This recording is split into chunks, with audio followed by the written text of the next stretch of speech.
નમસ્કાર દર્શક મિત્રો, હું આપની સાથે છું રાખી અંજારિયા. સ્વાગત છે આપનું કચ્છ ઉદય ટીવી ન્યૂઝમાં. તો દર્શક મિત્રો, જોઈએ આજના સમાચારો વિસ્તારથી. જિલ્લામાં અપમૃત્યુના અલગ અલગ બનાવોમાં 2 લોકોના મોત નિપજ્યા હતા. જેમાં ભુજ તાલુકાના ધાણેટી ખાતે આવેલી કેદાર કેઓલિન ફેક્ટરીમાં બનાવ બન્યો હતો. આ ફેક્ટરીમાં નવા બનતા પાણીના ટાંકામાં વરસાદનું પાણી ભેગું થયું હતું. અહીં કામ કરતા મધ્યપ્રદેશના શ્રમિક પરિવારની 8 વર્ષની દીકરી સરિતા વસુનિયા રમતા રમતા ટાંકામાં પડી ગઈ હતી, જેથી ડૂબી જવાના કારણે તેનું મોત થયું હતું. પદર પોલીસે અકસ્માત મોતનો ગુનો દાખલ કરી તપાસ હાથ ધરી છે. આ તરફ અબડાસા તાલુકાના પિયોણી ગામની સીમમાં આવેલ તળાવમાં ડૂબી જવાના કારણે યુવકનું મોત થયું હતું. નખત્રાણા બેરુ રોડ પર રહેતા 24 વર્ષીય દિનેશ મોહન કોલી તળાવમાં માછીમારી માટે ગયા હતા, ત્યારે પાણીમાં ડૂબી જતા મોત થયું હતું. બનાવ અંગે નખત્રાણા પોલીસે તપાસ હાથ ધરી હતી. પૂર્વ કચ્છ જિલ્લામાં નશાકારક પદાર્થોના હેરફેરની ઘટના વધી રહી છે, ત્યારે બી ડિવિઝન પોલીસે ગુડસાઇડ પુલિયા પાસે સર્વિસ રોડ પર વોચ ગોઠવીને ગાંજા સાથે દિયોદરના 2 શખ્સને ઝડપી લીધા હતા.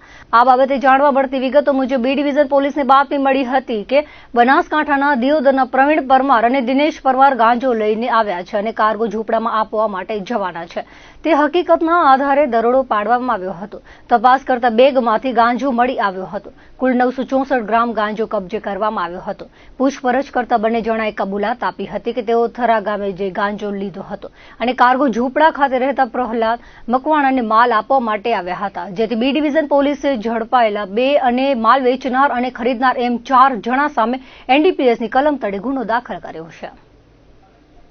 કચ્છ જિલ્લામાં છેલ્લા 2 મહિના દરમિયાન 4 કરોડથી વધુની કિંમતો શરાબ ઝડપાઈ ચૂક્યો છે.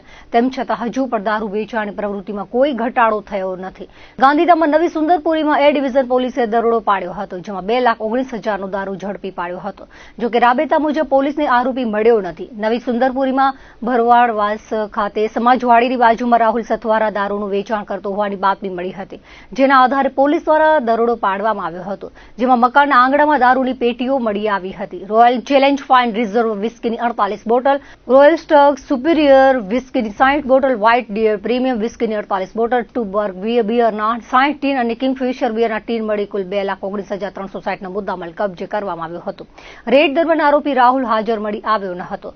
ગાંધીધામ એ ડિવિઝન પોલીસે પ્રોહિબિશનનો ગુનો દાખલ કરી આગળની તપાસ હાથ ધરી છે. વાગડ વિસ્તારમાં લાંબા સમયથી મુંબઈ વસતા વાગડવાસીઓની જમીન બારોબાર બનાવટી આધારો ઉભા કરી વેચી નાખવાની પ્રવૃત્તિ થઈ રહી છે. તાજેતરમાં આ બાબતે લાકડીયા પોલીસમાં ગુનો દાખલ કરવામાં આવ્યો હતો, જેમાં એલસીબીએ નકલી આધાર કાર્ડ અને માણસો ઉભા કરનારા મૂળ સામગ્રી હાલે દહીસર રહેતા પરેશ દામજી ગડાની ધરપકડ કરી હતી. જે બાદ લાકડીયા પોલીસે મૂળ પાલીતાણાના હાલે મુંબઈમાં રહેતા મિતેશ સોલંકી, બોરીવલીમાં રહેતા હંસાબેન નંદુ, તેમનો દીકરો યશ ઉર્ફે દીપ નંદુ અને પતિ દામજીભા નંદુની ધરપકડ કરી છે. લાકડીયા પોલીસમાં નોંધાયેલી જમીન કૌભાંડની 2 ફરિયાદોમાં રોહિત અને મુંબઈનો પરેશ ગડા મુખ્ય સૂત્રધાર હોવાનું સામે આવ્યું છે. પરેશ જમીનના મૂળ માલિકને કમિશન આપીને દામજી નંદુ પરિવારને અસલ માલિક તરીકે ઉભા કરી બોગસ આધાર કાર્ડ બનાવતો હતો. સારું કમિશન મળે તે લાલચે નંદુ પરિવાર નકલી આધાર કાર્ડ સાથે જમીનના માલિક બનીને સહયોગ કરતા હોવાનું સામે આવ્યું છે. લાકડીયા પીઆઈએ આગળની તપાસ હાથ ધરી છે. ભુજથી મુંબઈ વચ્ચેની ફ્લાઇટ માટે 180 મુસાફરોનું એડવાન્સ બુકિંગ લેવામાં આવ્યું હતું, જેની સામે શનિવારે સવારે કંપની દ્વારા માત્ર 165 સીટિંગ કેપેસિટીવાળું પ્લેન મોકલવામાં આવ્યું હતું, જેથી 15 મુસાફરો રઝળી પડ્યા હતા. તેઓ માટે એઆઈ દ્વારા કોઈ જ વૈકલ્પિક વ્યવસ્થા કરવામાં આવી ન હતી, જેથી મુસાફરોને ખાનગી હોટલમાં આશરો આપવામાં આવ્યો હતો. ભુજ એરપોર્ટ પર શનિવારે સવારે એર ઇન્ડિયાનો વધુ એક છબરડો પ્રકાશમાં આવ્યો હતો. ભુજથી મુંબઈ વચ્ચેની વિમાની સેવા માટે એર ઇન્ડિયા દ્વારા 180 મુસાફરોનું એડવાન્સ બુકિંગ લેવામાં આવ્યું હતું. 180 મુસાફરોના બુકિંગ સામે માત્ર 165 મુસાફરોની કેપેસિટીવાળું વિમાન મોકલવામાં આવ્યું હતું, જેના કારણે ભુજ એરપોર્ટ પર હોબાળો બોલાવાયો હતો. બીજી તરફ એર ઇન્ડિયા દ્વારા કોઈ અન્ય વ્યવસ્થા કરવામાં આવી ન હતી, જેના કારણે મુસાફરોમાં ભારે રોષ ફાટી નીકળ્યો હતો. ભારે વરસાદથી નખત્રાણા બસ સ્ટેન્ડ પાસે બંને બાજુ ભરપૂર પાણી વહી નીકળ્યા હતા. વોકળાના પાણીના લીધે નખત્રાણા લખપત તરફના ધોરીમાર્ગ પર ઠેર ઠેર ખાડા પડ્યા હતા. ત્યારે આરએનબી દ્વારા મેડલ પેચ સહિતની કામગીરી યુદ્ધના ધોરણે આરંભાઈ હતી. ઉલ્લેખનીય છે કે ભુજ નખત્રાણા બસ સ્ટેશન સુધીનો વિસ્તાર જીએસઆરડીસી વિભાગના તાબે આવે છે, છતાં પણ કામગીરી આરએનબીએ કરી હતી. જીએસઆરડીસી સામે સંકલન સહિતની બેઠકમાં ભુજ નખત્રાણા રસ્તા પર ઝાડી કટિંગ સહિત અનેક વખત પ્રજાના પ્રતિનિધિઓ અવાજ ઉઠાવે છે, છતાં કામગીરી કરવામાં આવતી નથી કે તાલમેલ જોવા મળતો નથી. ત્યારે કલેક્ટર તેમના પૂછાણા લે તે જરૂરી છે. આ માર્ગે 2 ટોલ ટેક્સ આવેલ હોવા છતાં રસ્તા રિપેરિંગની કામગીરી થતી નથી. ભુજના ધમધમતા સ્ટેશન રોડ પર મુખ્ય લાઇન બેસી જતા તંત્ર માટે નવી મુસીબત ઊભી થઈ છે, જેમાં 2 થી 3 સ્થળે રોડમાં ભૂવા પડી ગયા છે. લાઇન બદલાવવાની કામગીરીનો આરંભ તંત્ર દ્વારા કરવામાં આવી રહ્યો છે. જોકે કામગીરીના પગલે એકંદર વન વે માર્ગ કરી નાખવામાં આવ્યો છે. હવે લોકોને પખવાડિયા સુધી જનતાએ વન વે માર્ગમાં ખાડાની ભરમારથી વચ્ચે ચાલવાનું હોવાથી સાવચેત રીતે અવરજવર કરવા અનુરોધ કરાયો છે, પરંતુ થોડા ખાડાઓ સમા કરવાની પણ તસદી લીધી નથી. દેશમાં લવ જેહાદના વધતા બનાવો સામે આક્રોશ ફેલાયો છે. લવ જેહાદના નામે હિન્દુ દીકરીઓનું થતું શોષણ અટકાવવા હિન્દુ યુવા સંગઠન દ્વારા જિલ્લા કલેક્ટરને આવેદનપત્ર પાઠવવામાં આવ્યું હતું. સંગઠને કરેલી રજૂઆતમાં જણાવ્યું હતું કે તાજેતરમાં ભુજની એક યુવતીને પરિણીત શખ્સે ફસાવી ગર્ભવતી બનાવી હતી. બાદમાં તેણે યુવતીનું શારીરિક અને માનસિક શોષણ કરી તરછોડી હતી. હિન્દુ સમાજની દીકરીને ન્યાય મળે અને આવું કૃત્ય આચરનાર સામે કડક કાર્યવાહી થાય તેવી માંગ કરાઈ હતી. આ ઉપરાંત લવ જેહાદનો ભોગ બનેલી દીકરીને પોલીસનું રક્ષણ આપવા પણ માંગ કરાઈ હતી. હિન્દુ યુવા સંગઠનના રાષ્ટ્રીય અધ્યક્ષ સહિત સંગઠનના કાર્યકરો રજૂઆતમાં જોડાયા હતા. છેલ્લા 3 વર્ષથી હિન્દુ દીકરીનું શારીરિક, માનસિક અને આર્થિક શોષણ હિન્દુ યુવાન દ્વારા થઈ રહ્યું હતું. એને લવ જેહાદમાં ફસાવી અને એની સાથે વારંવારનું દુષ્કર્મ કરી અને આ દીકરીને અત્યારે છેલ્લા 8 માર્ચનો ગર્ભ છે. અને હવે આ યુવાન આ દીકરીને ગર્ભપાત કરાવવા માટે ધમકીઓ આપે છે, એના ઘર ઉપર હુમલાઓ કરાવે છે અને 3 વર્ષ સુધી એ છોકરીને એણે રાખી અને જ્યારે ગર્ભવતી બની ત્યારે એણે એને મૂકી દીધી. કે આવા વિષયોમાં ઢીલાસ ન હોવી જોઈએ અને તુરંત કાર્યવાહી થવી જોઈએ. એ ડિવિઝનમાં આના ઉપર ફરિયાદ પણ થઈ છે. પરિચય હંમેશા તારા બેનપડી ભેગી ફરવા ગઈ હતી.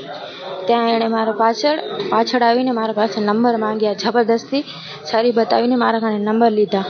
આ છોકરે મને લગ્નની લાલચ આપી ગઈ. હું લગ્ન કરીશ, 8 માસની ગર્ભવતી થઈ ગઈ તો લગ્ન કરીશ.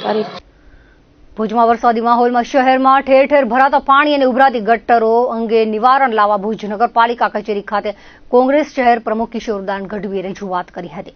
તેમણે જણાવ્યું હતું કે સમગ્ર શહેરમાં ગટર ઉભરાવાની સમસ્યા લોકોને હેરાન કરી રહી છે. ભુજના કેટલાક વિસ્તારોમાં ઉભરાતી ગટરના પાણી લોકોના ઘરોમાં જઈ રહ્યા છે. આ ગટર સમસ્યાનું નિવારણ આગામી સપ્તાહમાં કરવામાં નહીં આવે તો કલેક્ટર કચેરી ખાતે ધરણાનો કાર્યક્રમ યોજવામાં આવશે તેવી ચીમકી ઉચ્ચારી હતી. ભુજ શહેરમાં આમ તો ગટરની સમસ્યા બહુ સામાન્ય બાબત છે. શહેરમાં ગમે તે વિસ્તારમાં તમે જાઓ, ગટર નથી લગતી હોય એવો ભાગે જ કોઈ વિસ્તાર હશે.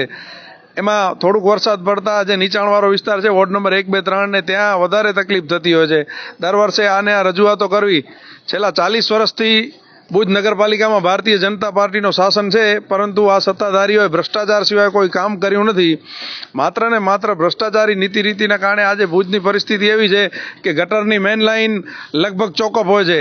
જે રસ્તા નવા બને થોડાક દિવસમાં ગટરની લાઇનના હિસાબે પાછા ખોદવા પડે. આ એક મોડસ ઓપરેન્ડી બની ગઈ છે આ લોકોની ભ્રષ્ટાચાર કરવાની. અત્યારે તમે જો તો મંગલમ 4 રસ્તા પાસે સંસ્કારનગરમાં લોકોના ઘરોમાં ગટરના પાણી છે. વોર્ડ નંબર 1માં અત્યારે એવી પરિસ્થિતિ છે કે પહેલાં વરસાદનું પાણી લોકોના ઘરોમાં હતું, હવે વરસાદ બંધ થયો તો ગટરનું પાણી લોકોના ઘરોમાં ભરાઈ ગયો છે.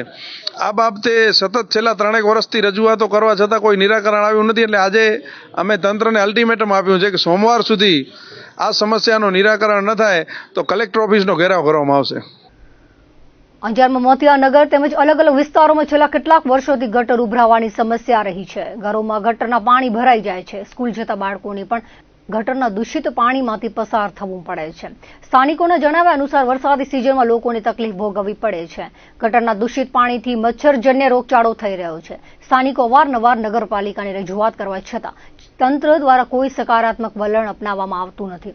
ત્યારે સ્થાનિક લોકોએ અંજાર નગરપાલિકા ખાતે ધરણા કરી નગરપાલિકાનો ગેટ બંધ કર્યો હતો. નગરપાલિકાના પ્રમુખે વિરોધ કરતાની રજૂઆત સાંભળી હતી.